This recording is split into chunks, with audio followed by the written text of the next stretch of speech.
आपल्या राज्याचे मुख्यमंत्री माननीय एकनाथराव शिंदे साहेब, उपमुख्यमंत्री माननीय देवेंद्र फडणवीसजी, मंत्रिमंडळातील आमचे सहकारी दिलीपराव वळसे पाटील, उदय सामंतजी, प्रभात लोढा, विधान परिषदेच्या उपसभापती नीलमताई गोरे, माननीय पवार साहेब, सुप्रिया सुळे, विधिमंडळातील माझे सहकारी दत्तात्रय भरणे, अनेक अधिकारी इथे उपस्थित आहेत, सर्व अधिकारी वर्ग, विविध राजकीय पक्षामध्ये काम करणारे उपस्थित असणारे सर्व सहकारी, बारामतीतील प्रतिष्ठित नागरिक, माझ्या पुणे विभागातून आलेले बाहेरनं सर्व विद्यार्थी विद्यार्थिनी, पत्रकार मित्र, बंधू भगिनींनो, माझ्या तरुण मित्रांनो, सुरुवातीलाच आपला सगळ्यांचा लोकप्रतिनिधी या नात्याने राज्याच्या मुख्यमंत्री पदाची जबाबदारी स्वीकारल्यानंतर पहिल्यांदाच एकनाथराव शिंदे बारामतीमध्ये येत आहेत. मी शिंदे साहेबांचं, देवेंद्रजींचं, दिलीपरावांचं, उदयजींचं, मंगलप्रसाद लोढाजींचं आणि नीलमताई गोरे या सर्व मान्यवरांचं बारामतीकरांच्या वतीनं मनापासून स्वागत करतो. थोडा उशीर झाला त्याबद्दल दिलगिरी व्यक्त करतो, कारण सकाळी एक महत्त्वाचा कार्यक्रम मुख्यमंत्र्यांना कोकणातला लागला, तो कार्यक्रम करून ते आपल्याकडे आलेले आहेत. आता ह्याच्यानंतर देखील छत्रपती संभाजी महाराजांचं वडू आणि तुळापूरला पण स्मारक करतोय. त्याच्यानंतर लहुजी वस्ताद साळवेंचं एक स्मारक पुणे शहरामध्ये करतोय, त्याही कार्यक्रमाला जायचंय. मित्रांनो, सुरुवातीच्या काळामध्ये तुम्हाला सगळ्यांना प्रभात लोढांनी सांगितलं, खरं तर विभागीय स्तरावर नमो महारोजगार मेळावे हे महाराष्ट्राने प्रत्येक विभागामध्ये घ्यायचं ठरवलं. पहिलं राज्याची उपराजधानी असणारी नागपूरमध्ये घेतला. त्याला उदंड अशा प्रकारचा प्रतिसाद माझ्या तिथल्या मुलामुलींनी दिला. त्याच्यानंतर दुसरा मराठवाड्याला लातूरला झाला, तिथंही चांगला प्रतिसाद मिळाला. तिसरा उत्तर महाराष्ट्राचा अहमदनगरला घेतला, तोही पूर्णत्वाला गेला. आणि कोल्हापूर, सातारा, सोलापूर, पुणे या 5 जिल्ह्यांचा बारामतीमध्ये पश्चिम महाराष्ट्राचा आज मेळावा होतोय. आज आणि उद्या 2 दिवसाच्या करता हा आहे. नोंदणीकृत उद्योजक जवळपास 350 झालेले आहेत. अधिसूचित केलेली रिक्त पदं 55,000 आहेत. उमेदवारी नोंदणी 33,000 झालेली आहे. मित्रांनो, आम्हाला माहिती आहे, आम्ही अनेक वर्ष राजकीय जीवनामध्ये काम करतो. सगळ्यांना नोकऱ्या मिळणं थोडंसं अडचणीचं ठरतं, परंतु अशा प्रकारचे कार्यक्रम सातत्याने घ्यायचे, मुलांना मुलींना तयार करायचं. मध्ये राज्याच्या मुख्यमंत्र्यांनी, उपमुख्यमंत्र्यांनी आम्ही एक जर्मनच्या बरोबर करार केलेला आहे. जर्मनला 5 लाख मुलं मुली लागत आहेत. त्यांची अट एवढीच आहे, जर्मन भाषा आली पाहिजे आणि त्यांचे ITIचे जे कोर्सेस आहेत ते त्याच्यामध्ये आले पाहिजे. मित्रांनो, आपल्या भागामध्ये नाही, परंतु राज्यात, देशात, परदेशामध्ये मोठ्या प्रमाणावर रोजगार उपलब्ध आहे. फक्त आपण त्या संधीचं सोनं केलं पाहिजे.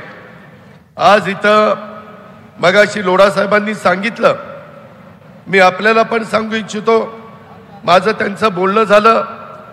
अभ्यासक्रम, mechano is housekeeping, front office सेवा, इमारत देखभाल, फलोत्पादन आणि लँडस्केप संप्रेषण कौशल्य आणि इमारत देखभाल प्रयोगशाळा, असे 5 कोर्सेस ते आपल्या कृषीमूल्य शिक्षण संस्था ITI आपलं मोरगाव बारामती रोडला आहे, तिथं काही कोर्सेस देऊ इच्छित आहेत. आणि माळेगावचा ITI, तिथं काही कोर्सेस आपण देतोय. साधारण मुलांनो मुलींनो 15 ते 30 दिवसाचे कोर्सेस आहेत. आणि ते कोर्सेस तुम्ही चांगले केले तर एक 30ची बॅच बाहेर पडणार आहे. यामध्ये अनेकांना स्वतःच्या हाताला काम त्या बाबतीमध्ये उपलब्ध होणार आहे. ते आपल्या सरकारची भूमिका आहे आणि त्या पद्धतीने सरकार काम करत आहे. आज अनेक वेगवेगळी बारामतीमध्ये झालेली कामं त्याची उद्घाटन स्वतः राज्याच्या प्रमुखांनी मुख्यमंत्र्यांनी केली। माझी मनापासूनची इच्छा होती की मुख्यमंत्री उपमुख्यमंत्र्यांनी स्वतः जाऊन ते पाहिलं असतं। आता मला जे तुम्हाला इथं स्क्रीनवर दाखवलं त्या स्क्रीनवर जे पाहिलं ते जसंच्या तसं आपण तिथं केलंय। मला पोलीस उपमुख्यालयाच्या बाबतीत माझ्या बऱ्हाणपूरच्या ग्रामस्थांना सरपंचांना धन्यवाद द्यायचे की 66 एकर जागा अशीच पडलेली होती, त्याच्यामध्ये आपण बऱ्हाणपूरच्या सर्वांना विश्वासामध्ये घेतलं आणि 132 कोटी रुपयाचं पोलीस उपमुख्यालय तिथं केलेलं आहे। अजून त्याच्यात काही गोष्टी करायच्यात, त्याबद्दल देवेंद्रजींच्या बरोबर मुख्यमंत्र्यांच्या बरोबर मी बोललेलो, तेही काम नजीकच्या काळामध्ये पूर्णत्वाला जाईल। पोलीस हाऊसिंग बारामती इतकी दुरावस्था झालेली होती, आपले पोलीस कसे तिथं राहत होते मला शंका यायची, मला कमीपणा वाटायचा। आणि मग 4 एकर जागेमध्ये पूर्वी 73 क्वार्टर्स होत्या, परंतु 7-7 मजली एक इमारत बांधून आपण 196 क्वार्टर्स तिथं केल्या आणि 75 कोटी रुपये तिथं आपण खर्च केला। बारामती आपण म्हणजे राज्य सरकारने बारामती बस स्थानकामध्ये पहिलं बस स्थानक कसं होतं हे आपल्याला सगळ्यांना माहिती आहे। जागा कमी होती, पूर्वी 5 एकर 10 गुंठे जागा होती, परंतु नंतर मी 53 गुंठे जागा वाढवण्याच्या करता अनेकांनी मला मदत केली। त्याच्यामध्ये डॉक्टर रमेश भोटे असतील, विजय गालिंदे असतील, गोंजारी असतील, आमचे इंगोले असतील, बोरी असतील, पाथरकर असतील, नंतर कायम खानी नजमुद्दीन असतील, या सगळ्यांनी सहकार्य केलं आणि मी विशेषतः बारामतीकरांना धन्यवाद देईल। हे काम चालू असेपर्यंत तुम्हाला थोडंसं अडचणीच्या ठिकाणी जिथं कसब्यामध्ये जावं लागत होतं, परंतु तेही तुम्ही सहन केलं आणि आता महाराष्ट्रामध्ये नंबर 1चं बस स्थानक आज बारामतीचं आपण सगळ्यांनी निर्माण केलं। माझा सतत दृष्टिकोन हाच असतो, करायचं तर नंबर 1चं करायचं, नाहीतर त्याच्या भानगडीत पडायचं नाही। आणि ह्या पद्धतीनं बारामतीच्या वैभवामध्ये भर घालणाऱ्या एकाचड एक वास्तू आपण राज्य सरकारच्या मदतीनं उभ्या केल्या, त्याबद्दल मुख्यमंत्र्यांना उपमुख्यमंत्र्यांना आणि सर्व सहकाऱ्यांना मी मनापासून धन्यवाद देईल। संबंधित कॉन्ट्रॅक्टर अधिकारी, संबंधित आर्किटेक्ट यांचाही आपण सत्कार केला। या सगळ्यांच्याच मुळे हे घडलंय। अजूनही बऱ्याच गोष्टी पाईपलाईनमध्ये आहेत मित्रांनो, ती पण कामं लवकरात लवकर पूर्णत्वाला कशी जातील मला मुख्यमंत्र्यांना सांगायचं आहे। हे माझी फुशारकी नाही, परंतु या प्रत्येक इमारतीमध्ये पाया घेतल्यापासून इमारत पूर्णत्वाला जाईपर्यंत कमीत कमी एकेका इमारतीला मी 40 वेळा तरी भेटी दिल्या असतील। सतत इथं हे करा तिथं ते करा, शेवटी माझ्या बारामतीकरांना पण अभिमान वाटला पाहिजे की खरंच आपल्या इथं जे काम झालंय ते अत्युत्तम काम झालेलं आहे। या प्रकारे आपण त्याच्यामध्ये पुढे जातोय। मित्रांनो, इथून पुढं अशाच पद्धतीनं नमो महारोजगार मेळावे महाराष्ट्रामध्ये पहिलं रिजन वाईज झाल्यानंतर याकरता राज्य सरकार मोठ्या प्रमाणावर निधी देखील देत आहे आणि एकच अपेक्षा आहे की आमच्या मुलांना मुलींना जे बेरोजगार आहेत त्यांना रोजगार मिळाला पाहिजे, त्यांना तिथं हाताला काम मिळालं पाहिजे। अशा प्रकारची आमची सर्वांची भूमिका आहे।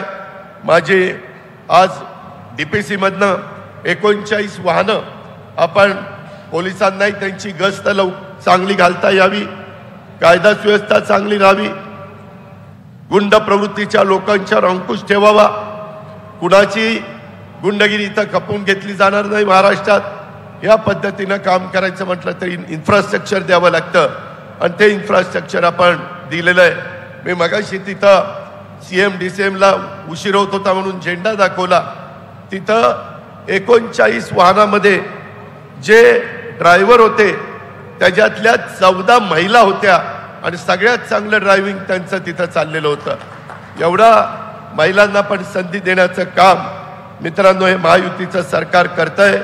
इतर बऱ्याच बाबी बोलण्यासारख्या आहेत। आज ही करोडो रुपयाची कामं आपल्या सर्वांच्या करता, बारामतीकरांच्या करता, इतर सर्व तिथं राहणाऱ्या अधिकारी कर्मचाऱ्यांच्या करता आपण उपलब्ध करून दिली.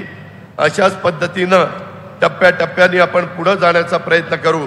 मुख्यमंत्री, उपमुख्यमंत्री, मी आपल्याला ग्वाही देतो बारामतीकरांच्या वतीनं, एक दिवस असा आणीन की महाराष्ट्रामध्ये नंबर 1 चा विकासाच्या बाबतीतला तालुका कोणता आहे तर तो बारामती तालुका आहे. हे केल्याशिवाय मी गप्प बसणार नाही. त्याकरता तुमची साथ, त्याकरता तुमचं सहकार्य, त्याकरता तुमचा सगळ्यांचा पाठिंबा हे मला हवा आहे. मुख्यमंत्री आणि उपमुख्यमंत्री देतील याबद्दलचा विश्वास बाळगतो. हा सगळा दिमागदार कार्यक्रम घडवून आणण्याच्या करता ज्यांनी ज्यांनी योगदान दिलंय त्यांचा सगळ्यांचं मनापासून आभार मानतो. आणि उद्या देखील जे माझे विद्यार्थी येऊ शकले नाही त्यांनी उद्या पण दिवसभर या नमो महारोजगार मेळाव्याचा फायदा घ्यावा अशा प्रकारची विनंती करून मी आपल्या सर्वांची रजा घेतो. जय हिंद, जय महाराष्ट्र. देश विदेशातील प्रत्येक घडामोडींचे लाईव्ह अपडेट मिळवण्यासाठी आता साम टीव्हीच्या सर्व सोशल मीडिया प्लॅटफॉर्मला लाईक, फॉलो आणि सबस्क्राईब करा. तसंच सर्व नोटिफिकेशनसाठी बेल आयकॉन प्रेस करायला विसरू नका.